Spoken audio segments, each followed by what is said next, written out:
যেই ব্যক্তি প্রতিদিন 11 বার বলবে লা হাওলা ওয়ালা কুওয়াতা ইল্লা বিল্লাহিল আলিয়্যিল আযীম, আস্তাগফিরুল্লাহাল্লাযী লা ইলাহা ইল্লা হুয়াল হাইয়ুল কাইয়্যুম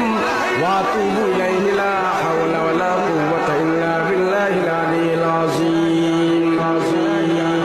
রাসূল সাল্লাল্লাহু আলাইহি ওয়াসাল্লাম বলেন, আমার উম্মতেরা প্রতিদিন যদি কেউ 11 বার এই আমলটা করে, সকালে বিকালে যদি কেউ এই